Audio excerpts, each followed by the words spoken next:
ನಮಸ್ಕಾರ. National TV ಅವರಿಗೆ. ನೀವು ಈ ಕರ್ನಾಟಕ ಸರ್ಕಾರದ ಬಗ್ಗೆ ಪ್ರಚಲಿತ ಘಟನೆಗಳ ಬಗ್ಗೆ ಕೇಳಿದ್ರಿ. ಈ ಪ್ರಚಲಿತ ಘಟನೆಗಳಲ್ಲಿ ಇವರು ಕುರ್ಚಿಗಾಗಿ ಇವರು ಹೋರಾಟ ಮಾಡ್ತಿರ್ತಾರೆ ಹೊರತು ನಮ್ಗೆ ಯಾವುದೇ ರೀತಿ ಪ್ರಜಾಪ್ರಭುತ್ವದಲ್ಲಿ ಒಳ್ಳೆ ರಸ್ತೆ ಹಾಕೋದಿರ್ಬೋದು ಅಥವಾ ಒಳ್ಳೆ ಕಾರ್ಯಗಳು ಮಾಡ್ತಾ ಇಲ್ಲ.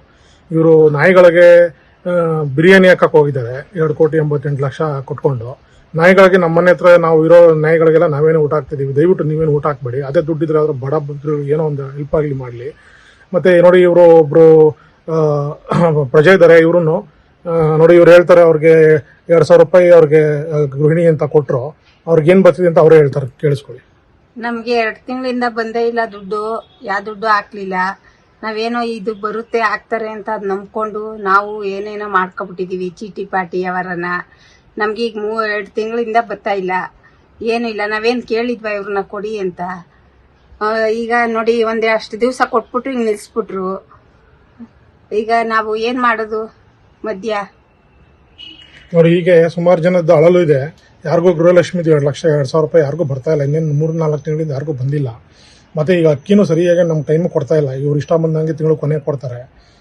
ಮತ್ತೆ ಬಸ್ ಯೋಜನೆ ಅದೊಂದು ಹೆಂಗಸರುಗಳಿಗೆ ಸಿಕ್ಕಿರೋದು ಅದೊಂದೇ ಭಾಗ್ಯ. ಅದು ಬಿಟ್ರೆ ಇನ್ನು ಡಿಪ್ಲೊಮಾದವ್ರಿಗೆ ಏನೋ 3,000 ರೂಪಾಯಿ ಕೊಡ್ತೀವಿ ಅಂದ್ರು, ಅದು ಯಾರ್ಯಾರ ಅಕೌಂಟ್ಗೆ ಹೋಗಿದೆಯೋ ಅವ್ರುಗಳ ಮುಂದೆ ಬಂದು ಹೇಳಬೇಕು. ಯಾರಿಗೂ ಹೋಗಿಲ್ಲ ಅದು. ಸೊ ಹಿಂಗಾಗಿ ಈ ಸರ್ಕಾರ ಬರೀ ಕುರ್ಚಿಗಾಗಿ ಕಾದಾಟ ಮಾಡ್ಕೊಂಡು ಇವರು ಯಾವುದೇ ರೀತಿ ಪ್ರಯೋಜನ ಆಗಿಲ್ಲ. ಮತ್ತು ನಮಗಂತೂ ಏನೂ ಅನುಕೂಲ ಆಗಿಲ್ಲ. ಸರ್ಕಾರ ಈಗಾದ್ರೂ ಎಚ್ಚೆತ್ತಿ ನಮಗೆ ಒಳ್ಳೆ ಪ್ರಜಾಪ್ರಭುತ್ವ ಅನ್ಕೊಳ್ಬೇಕು. ಮತ್ತೆ ಈಗಿರೋ ವಿದ್ಯುತ್ ಬಿಲ್ಲು ಒಂದಕ್ಕೆ ಡಬಲ್ ಆಗಿದೆ. 200 ಯೂನಿಟ್ ಫ್ರೀ ಅಂತಂದ್ರು. ಈಗ ಏನಾಗಿದೆ ಅಂದ್ರೆ, ಬೇಕು ಅಂತ ನಾನು ಸುಮಾರು ತಿಂಗಳಿಂದ ಗಮನಿಸ್ತಾ ಇದ್ದೀನಿ. ಕರೆಂಟ್ ಬಿಲ್ ಬರೆಯಕ್ಕೆ ಬರೋನು 12ನೇ ತಾರೀಕು ಬರಬೇಕು, ಬೇಕು ಅಂತ 2 ದಿನ ಲೇಟಾಗಿ ಬರ್ತಾರೆ. ಏನಕ್ಕೆ ಅಂದ್ರೆ ಆ ಡ್ಯೂರೇಷನ್ ಮೀರೋದ್ಮೇಲೆ ಆ ನಂಬರ್ ಆಫ್ ಯೂನಿಟ್ಸ್ ಜಾಸ್ತಿ ಹೋಗಿರುತ್ತೆ. ಆಗ ಸರ್ಕಾರಕ್ಕೆ ಲಾಭ ಆಗುತ್ತೆ. ಸೊ ಇದೇ ರೀತಿ ವಾಟರ್ ಬಿಲ್ನವರು ಮಾಡ್ತಿದ್ದಾರೆ.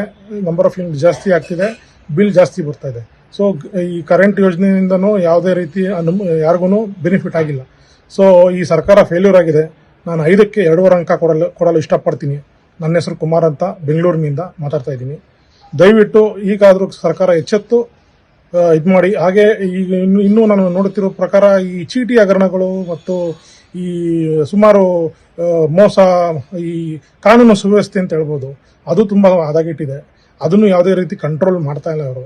ಪೊಲೀಸ್ನವರು ಏನ್ ಮಾಡ್ತಿದ್ದಾರೆ ನಮಗೆ ನಿಜವಾಗ್ಲೂ ಗೊತ್ತಾಗ್ತಾ ಇಲ್ಲ. ಅವ್ರು ನಿಜವಾಗ್ಲೂ ಕೆಲವೊಂದು ವೇಳೆ ತುಂಬಾ ಚೆನ್ನಾಗಿ ಕೆಲಸ ಮಾಡಿದ್ದಾರೆ. ಇನ್ನೊಂದು ಕೆಲವೊಂದು ವೇಳೆ ಅವ್ರಿಗೂ ಈ ಪೊಲಿಟಿಕಲ್ ಪ್ರೆಷರ್ ಅಂತಿದ್ದು, ಈ ಪೊಲಿಟಿಕಲ್ನವರೇ ಮೋಸ ಮಾಡಿದಾಗ ಪೊಲಿಟಿಕಲ್ ಅನ್ನ ಪ್ರೊಟೆಕ್ಟ್ ಮಾಡೋದಕ್ಕೋಸ್ಕರ ತುಂಬಾ ಇದಾಗಿ ನಡೀತದೆ. ಕಾನೂನು ಸುವ್ಯವಸ್ಥೆನೂ ಅಷ್ಟು ಸರಿಯಾಗಿ ನಿರ್ವಹಣೆ ನಡೀತಾ ಇಲ್ಲ. ಇವ್ರು ದಯವಿಟ್ಟು ಇದನ್ನೆಲ್ಲ ಬಿಟ್ಬಿಟ್ಟು ಜನರ ಕಷ್ಟಕ್ಕೆ ಅಹವಾಲುಗಳಿಗೆ ಇವರು ಚೆನ್ನಾಗಿ ನಡ್ಕೊಂಡು ಮುಂದೆ ಹೋಗ್ಲಿ ಅಂತ ನಾನು ಹೇಳ್ತೀನಿ. ಕುರ್ಚಿ ಬಿಟ್ಟು ಇರೋ ಸ್ಥಾನನ ದಯವಿಟ್ಟು ಉಳಿಸ್ಕೊಂಡು ಇರೋಷ್ಟು ದಿನ ಚೆನ್ನಾಗಿ ಜನಕ್ಕೆ ಒಳ್ಳೇದು ಮಾಡಿ ಅಂತ ನಾವು ಅಷ್ಟೇ ಕೇಳೋದು ತಮ್ಮಲ್ಲಿ.